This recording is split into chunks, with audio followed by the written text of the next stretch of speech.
नमस्कार मित्रांनो, आज आपण पाहूयात कलर्स मराठीवरील पिंगा ग पोरी पिंगा या मालिकेतील मनोजची खरी जीवन कहाणी। मनोजचे खरे नाव स्वप्नील काळे असे आहे। त्याचा जन्म 7 ऑक्टोबर 1992ला नाशिक येथे झालेला आहे। तो 2025 नुसार 32 वर्षाचा आहे। स्वप्नीलने आपले शिक्षण बीटेक मधून पूर्ण केलेले असून स्वप्नीलला फोटोग्राफीची खूपच आवड आहे। स्वप्नील हा विवाहित असून त्याच्या बायकोचे नाव मृदुल काळे असे आहे। स्वप्नीलने आतापर्यंत आम्ही काय झाले कळेना, आम्ही बेफिक्रे, तसेच स्टार प्रवाहावरील टिपक्यांची रांगोळी यामध्ये कुकी गँगमधील अमयची भूमिका साकारली होती। ती भूमिका प्रेक्षकांना खूपच आवडली होती। स्वप्नील हा एका एपिसोडसाठी अंदाजे 18,000 रुपये इतके मानधन घेतो। तर तो आता पिंगा ग पिंगा पोरी या मालिकेमधील मनोजची भूमिका साकारत आहे।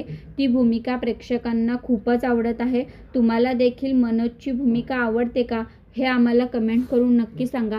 तसेच व्हिडिओ आवडल्यास व्हिडिओला लाईक व चॅनलला सबस्क्राईब करा।